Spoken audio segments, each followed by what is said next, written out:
In episode 9, James and I discussed salary negotiations. So we started off by really wanting to ensure that you have all the data points at your disposal to pitch yourself at the right salary in any negotiation to maximise your earnings. We also went through the different and really important elements of a package that you can use to leverage your long-term earnings, including things like stock and pre-IPO equity. So regardless of where you are in your job search, this is a really important episode and we hope you find it useful. Enjoy! The job market has changed since the pandemic, and so have the rules. What worked 3 years ago no longer works.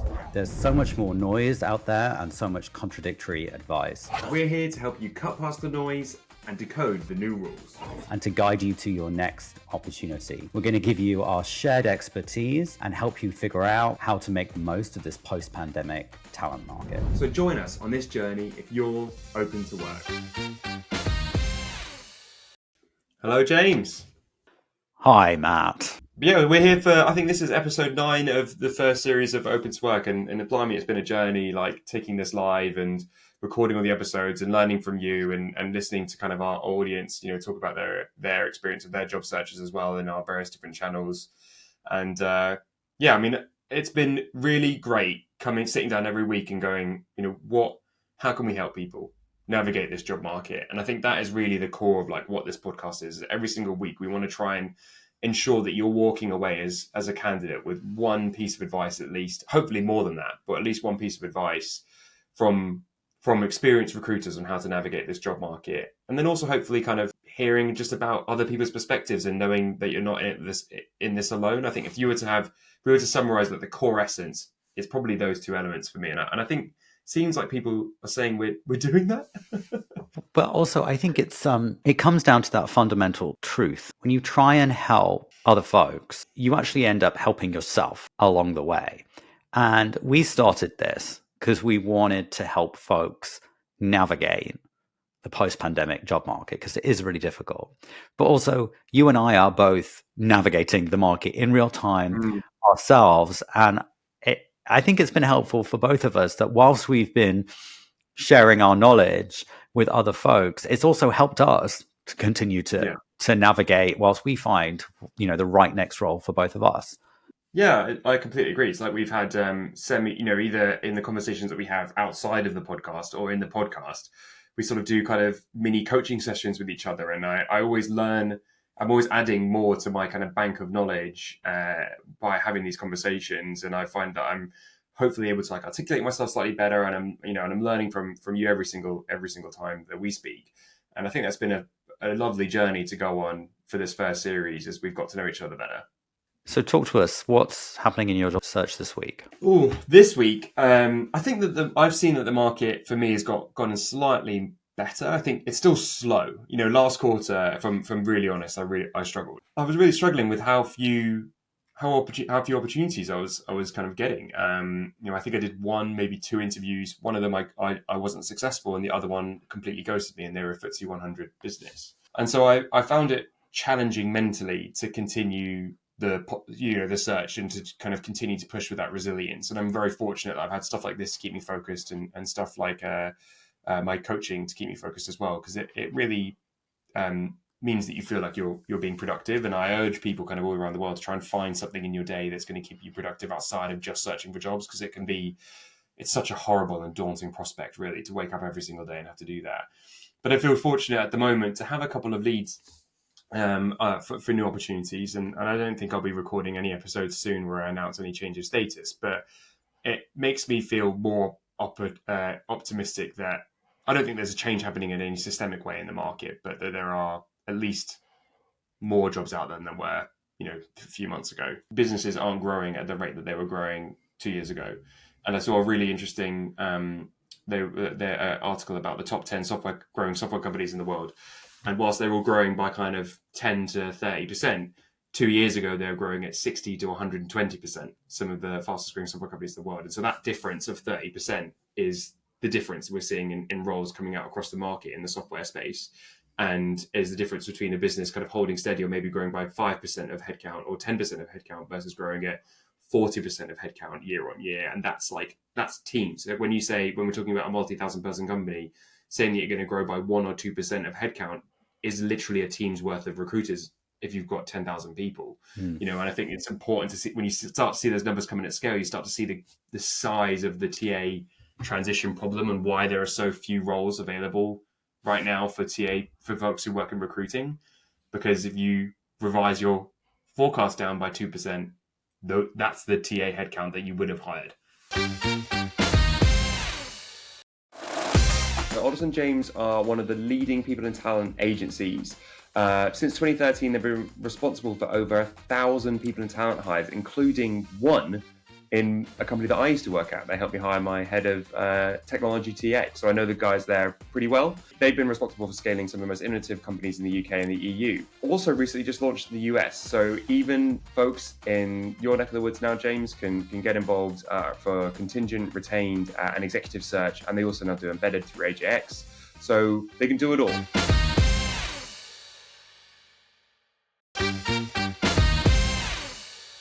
So, topic for today.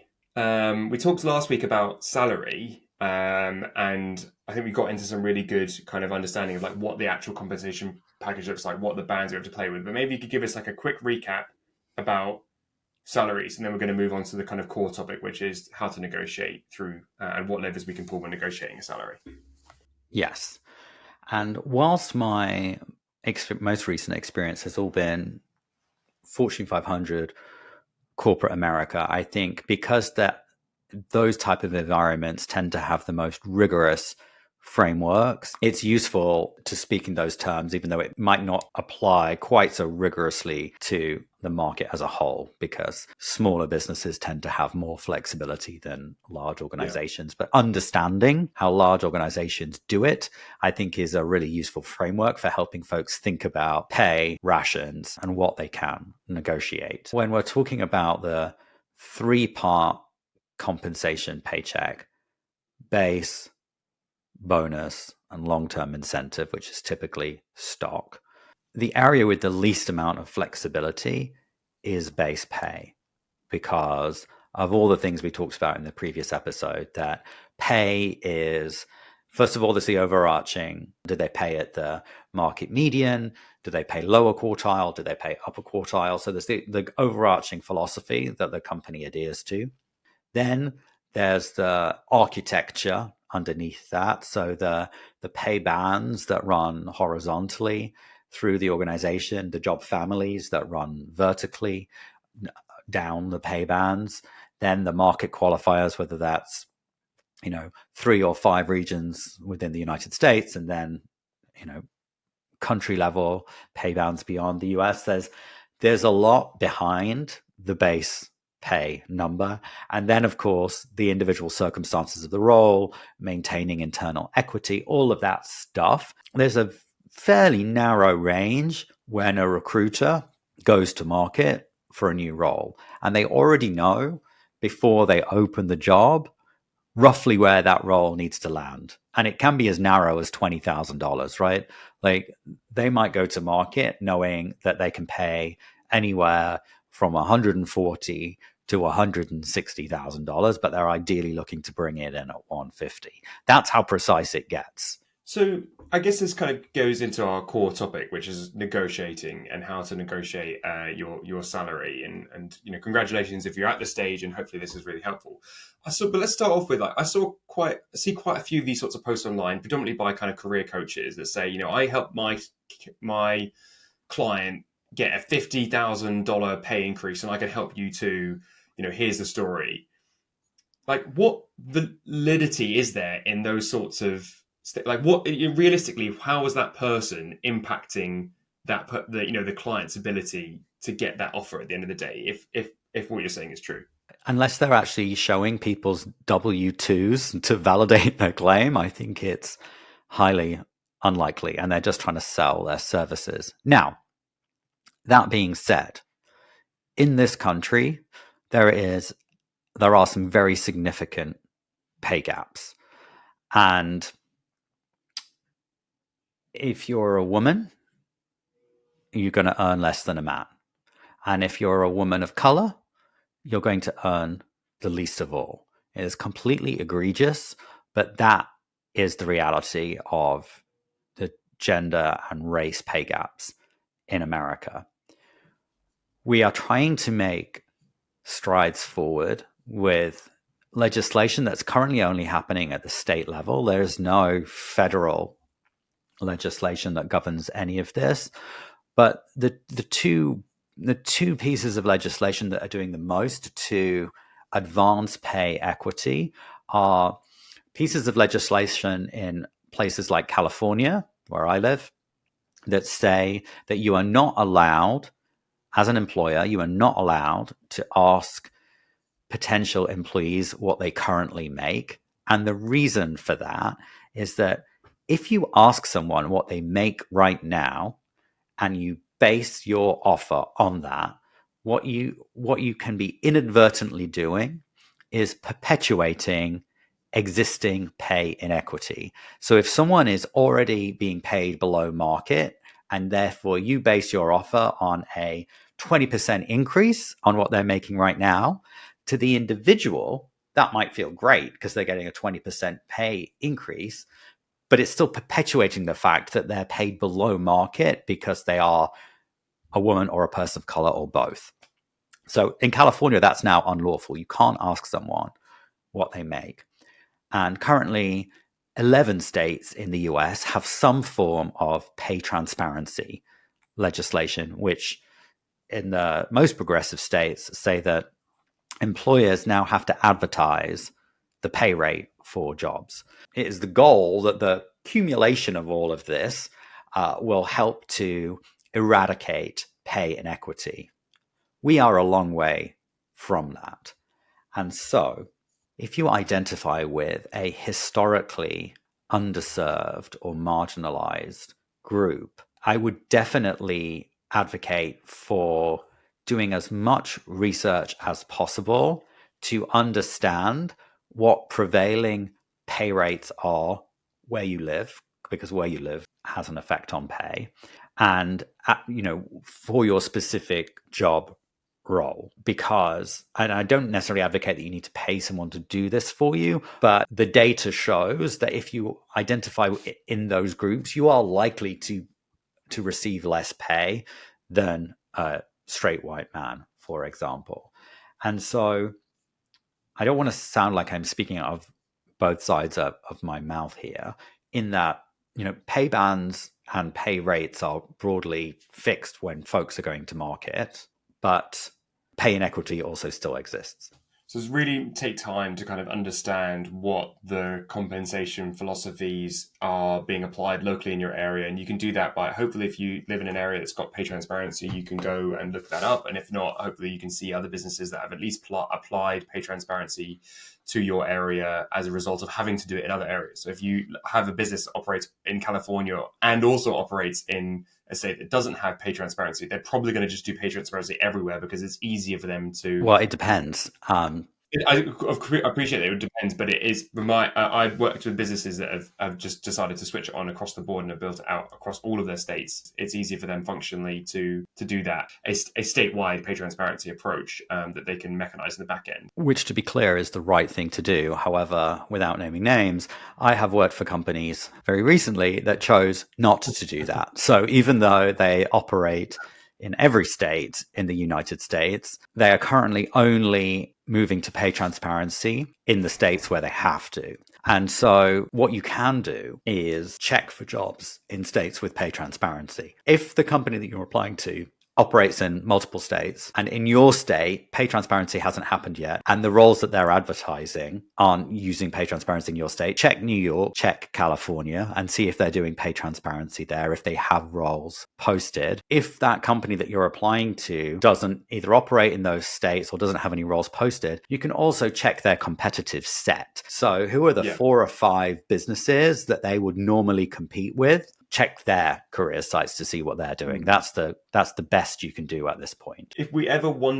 wonder whether or not pay transparency benefits the employer or the candidate, I think ask yourself why employers don't have it listed everywhere in the first place. It's because they are receiving cash benefit from perpetuating this pay inequity. And so I think it's really important that we as candidates take ownership as much as we possibly can of the salary conversation and know A, what we're worth based on this competitive set, based on the research we've done, and then B, how to kind of have that conversation with our employers.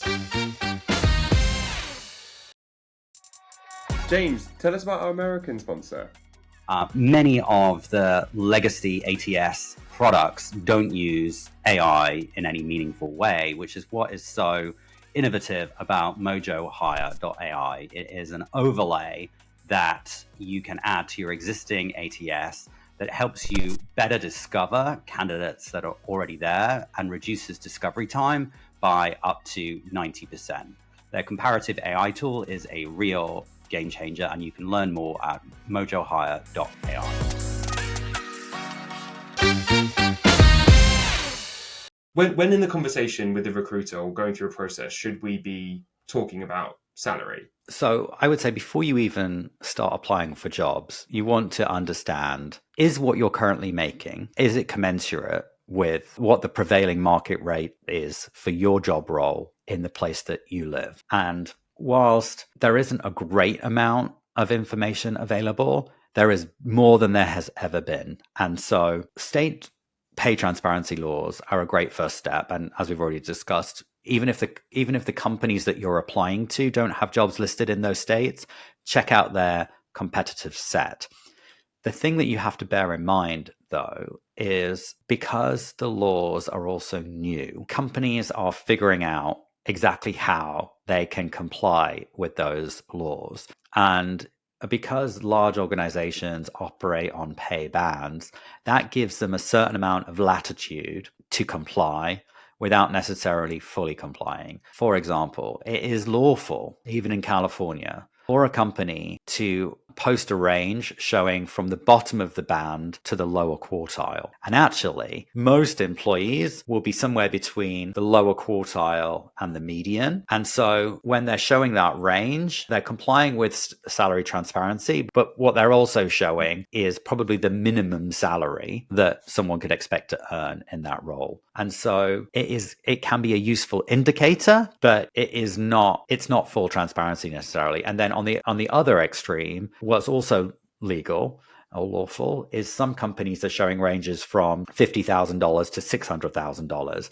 because that's showing full total compensation, everything that would vest, a prevailing wind, a positive market, all of those things. It's almost like malicious compliance. So state pay transparency laws are going some way to help folks get a broader sense, but that alone, that in isolation is not enough to give you a steer on what the prevailing market rate is. You might still be undercooking yourself. And let's not forget our European and UK friends don't have any of these data points to rely on as well. And so we're in the gap of that information then, assuming that, let's speak to those kind of folks out there who don't have this information. How do we position our salary effectively to our prospective employers? So if you think that you might be earning less than the prevailing market rate, you have some options, right? You can try and speak to peers if you feel comfortable doing so to understand what they're making. And you might not feel comfortable asking people in your own organization, but you might know folks doing the same job in comparable organizations that you could ask. Next easiest, but less reliable is public forums like Reddit. But that's when you start to get into, well, how much can you trust this data? How honest are people being? The thing that I always say here in the United States, it only works for a specific subset of the market. But if you're in this market, then it's really useful. If you are applying to typically it's a multinational company or at least a very large organization that employs a lot of folks on visas, then it is a legal requirement for that company to register with the government the specific job titles that they're hiring and the pay rates that they're offering for those jobs. So it tends to be more folks that are working in tech or highly technical, highly specialized job roles. But you can check the government H-1B database, which is a visa classification, by employer and by job role to see what are visa paying data scientists, what It's a are good hack. Apple paying data scientists? And that is the specific amount, but it only shows base salary. It doesn't show total Mm, compensation. yeah. But that's another useful way you can get accurate data in the United States. So when we're having this first conversation with the recruiter, and we are kind of agreeing broadly, speaking that you should definitely have the conversation right at the top of the process, what your expectations are. Ultimately, I think what we're trying to say is try and get a sense of what you're worth one way or another, and what the market is valuing at one way or another, either through speaking to external agencies, speaking to folks within your network. Recruiters can be a great asset to this as well, and doing research through a variety of different sources if you can. I've supported many people in transitioning to lower salaried roles because they've taken a significant equity piece, which we can talk to in a second. But the big conversation we I always have with them is like, do you actually know what it is that you need and how you're going to define your worth, etc., in the context of this business? And so if you're doing career pivots and if you're changing industry and if you're going through a challenge, a different role, for example, you have to be respectful that you might not be able to get the same sorts of salaries you were demanding in your previous role or your previous size and scale of company or previous industry, because there's going to change from type to type. But understanding what you're worth ultimately is the core to being able to start a negotiation and salary conversation, and then just be honest. Yeah, I think that's the most important thing. And that's why I say do your research first so you get a sense of what the market's paying and where you want to be. And then have that conversation directly with the recruiter. Once you're engaged as a Yeah. candidate, you want to be completely transparent with the recruiter and say, I'm looking for $150,000 as a base salary for my next role. And the recruiter will tell you if that's in the range or not. They don't want to waste your time. The recruiter might say, well, the maximum we're going to go to is probably 140. And then you can make a decision whether you want to proceed or not. And that's, Yeah. And it's, as we said in the last episode, it's on you if you decide to not accept the job at that point. So, but what other levers do we have though? Let's say you have the situation where you're 10K off. What are the levers that we have to negotiate with, and where do you think companies can be the most flexible, and how am I going to maximize my total compensation? For all the reasons we've already discussed, base salary is often the area where they have the least amount of flexibility. Typically, where is the most amount of flexibility are the other cash elements. So whether that's a signing bonus to offset any short-term cash loss, a signing bonus should never be used to offset a shortfall in base pay, because obviously a signing bonus is a one-time event and only works for 1 year. You can't expect a signing bonus every year. But if you are walking away from a cash bonus or you're incurring costs for whatever reason, a signing bonus can help offset that difference in your first year. And then, of course, any long-term incentive, which is typically in the form of stock, that's typically where there's the most flexibility. And folks often overlook that. And actually, in the context of a longer term career, negotiating more stock can often have significant upside. And things that you don't also have leverage over realistically, I think, as a candidate, is how much bonus you're going to get paid, No, because that's a company fixed. wide, and it'll be set by your level and etc. within the business, and your pension, like if your 401k and like other like broader benefits, are things that you probably don't have any leverage. So when we're looking at what is it ultimately that you have to, in inverted commas, negotiate with, get the expectations right and sorted, and then look at what the total variable is that you can add in the kind of longer term incentive plan if that company offers one, because that's often where you can see the best upside, even short term within a year, but potentially even further into the future. And most, Amazon famously offer terrible base relative to market, but their stock packages that they give their employees is market leading. And they set that compensation philosophy very, very early and made it very public that that's what they were doing in order to incentivize their employees to stay long term. And as a result, their employees are paid exceptionally well, but not if you look at their base. Their base is often 30% below market. So when we talk about, there are basically three types of long-term incentives, shall we say, broadly speaking, when we look at when we talk about companies. One is a cash long-term incentive, essentially, where they're giving you money based on the length of time you've been at a company relative to, and there'll be some sort of structured agreement that's a kicker if you stay there for multiple years. We're obviously not talking about partnerships, I would say, as part of this, which has a very different compensation outcome. Then we have stock, which is if you're a publicly listed company, you will get given an amount of stock that is equivalent to has a US dollar amount when you get given it, and that's how they calculate it. They'll either do it by number of stock units that you get given, or the number, and its equivalent dollar value is often how it's presented to you at the time, which can go up and down based on the market. So if you get given $5, it could turn into $10, it could turn into $200, but it also could turn into zero, although unlikely. Although possible, actually, it's more important to say it's definitely possible, but that vests over a period of time. So you don't get that in your bank account straight away. It vests over a period of 4 years, and vest basically means it's given to you in chunks, was what vest means. So you don't own it when you start in the company. It's like that every year you'll get more of it. So let's say you have $100,000 in stock that you're given when you arrive. After your first year, you'll get $25,000 of it that you can do with whatever you want. You can keep it in the company, or you can sell it and realize that value immediately.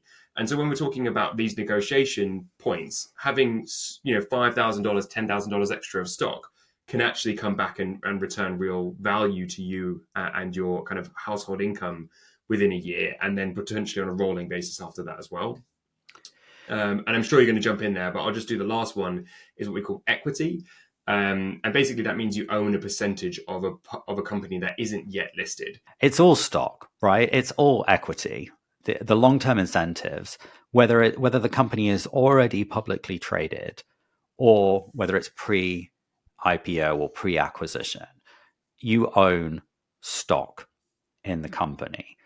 If the company is already publicly traded, your stock, once it vests, is then near liquid. You can trade it on the market from the moment that it vests, or you can choose to hold on to it.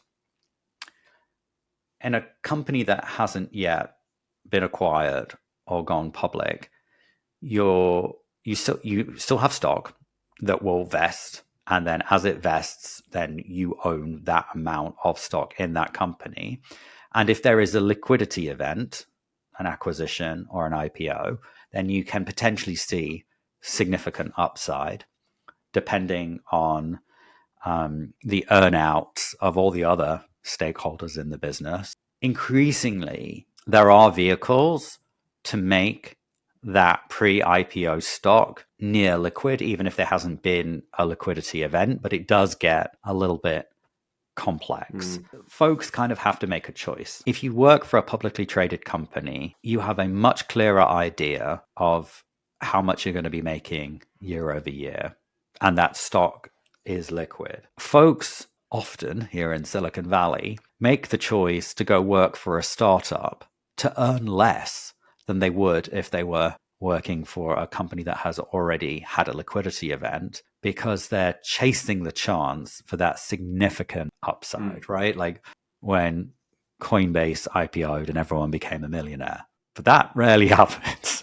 A lot of the time, those companies fail. So it's a gamble, right? Yeah, you should consider it as a lottery ticket, because you have been given a lottery ticket, but there's no guarantee it's going to make it. And I know many people who've even worked for businesses that went public and earned drastically less than they originally sold because of how the stock was structured right before the companies went public. And so what this means, I think, when we talk about negotiation, is that be really thoughtful about the salary that you're taking and how they're negotiating the equity relative to your salary, because it is a lottery ticket. If they are trying to actively drive down your base salary because you are getting access to this lottery ticket, that is a caution. I would give significant caution to that approach. And even if you do realize it, it might not be life-changing. I've been super fortunate to be part of 2 liquidity events. I had founders stock in Net-a-Porter, which was ultimately acquired. And then I was part of the executive team that returned Levi's to public ownership via IPO. So I've been through an acquisition and I've been through an IPO, and I am so grateful and so fortunate to have done that. It is, to your point, a lottery ticket. Like, even if you're lucky enough to go through an IPO, it doesn't necessarily mean that you're going to have life-changing money. Yeah.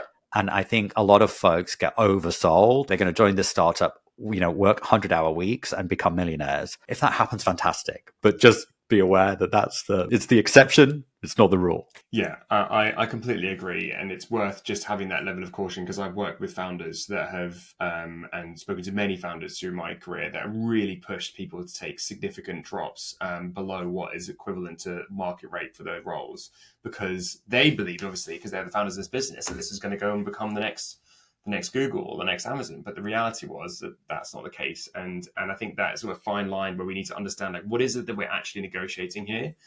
And what is it that is going to realize value for us short and long term? And equity it should be considered, in my opinion, a lottery ticket that you have access to, but nothing more. And focus on the other parts of the package that are important. Focus on the career journey you're going to be going on. Focus on the base salary that's going to pay the bills because that pre-IPO equity it's not something you declare in your tax. It's not, in most countries around the world, it doesn't add any value to you whatsoever. And whereas your ability to take home a salary every single month does, and your ability to contribute to your pension does. Who is it that's actually making this decision, and who do we need to kind of bear in mind as we go through this negotiation? Before the role is even opened, we, the recruiters, already know what the budget for the role is and what our target compensation to get this person across the line is before we even go to market.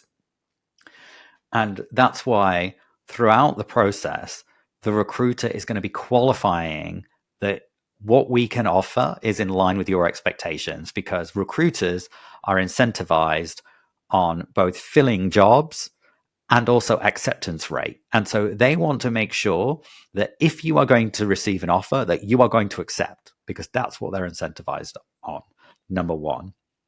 And so before the roles are opened, we know what the target range is, and that doesn't change, right? And that's why throughout the process, they're making sure that if you said 140, that if we offer you 140, you'll accept because we know that like we can maybe go to 145. Like we know what the target range is from before the process has started.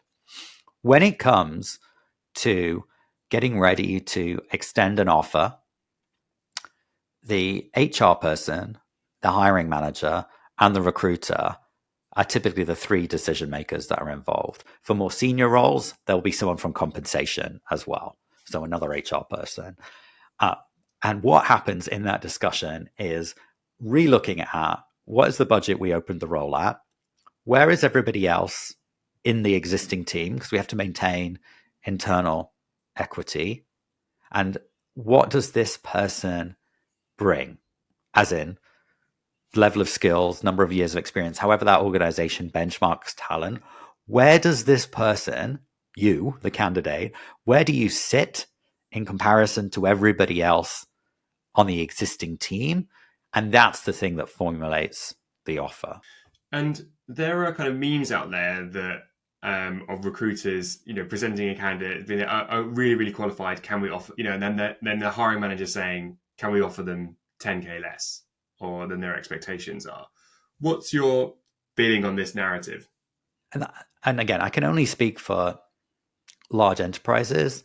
That just doesn't happen. The hiring manager wants to get this person hired, right? By the time it comes to an offer, it's typically like we've been doing this for 3 months at this point. We've spent tens, if not hundreds of hours on the process, and we believe in the person. We want to offer them and we want them to accept. Typically, the hiring manager doesn't really have budgetary oversight for headcount.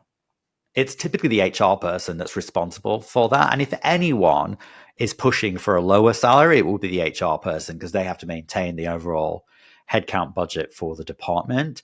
The hiring manager is usually neither here nor there. And the recruiter is usually pushing for more, right? Because they want the candidate to accept. But no one's trying to lowball anything. All the HR person is trying to do is maintain internal equity and maintain the budget. That's it. Yeah, and I think even in a smaller business, I think that remains. I think when I've seen potentially lack of flexibility in a smaller business, it's because the founders have been quite keen to keep salaries as low as they possibly can, and then maybe finance is really pushing for a lower salary. And I think the recruiter's job in that point is to say, look, I think that they're going to accept at this number. If you want to offer them not that number, there is a risk that they won't accept it, and we might have to go back to the beginning. And so you have to evaluate the cost of that and the impact that it's going to have on the business. But ultimately, that's all the recruiter can do. Advocate for you, understand, and their ability to advocate for you is directly related to the relationship you built with them and how transparent you've been through the process on what it is that you actually are going to accept to get over the line. And so if we have maybe one kind of core takeaway is to understand your worth and then be consistent and transparent with your recruiter, either in-house or agency, on what it is going to take for you to take this role, and be clear with that throughout the entire process. Well, hopefully this was helpful to people. Hopefully we'll be hearing lots and lots of great news from you. Right, and if this has helped you kind of get through an offer process and get the salary that you were looking for, then let us know. We're here to help. So please write into us at opentoworkpod@gmail.com. Find us on Open to Work Pod across most channels: TikTok, YouTube, LinkedIn, Everywhere. wherever you get your podcast. We're here. We're everywhere. You can't escape us. We're here to help, and we're going to help you whether you like it or not. And we like answering your questions. Do write into us. Yes, please do. All right. Well, James, that's all for episode 9. We'll catch you next time for our final episode of series 1. Bye.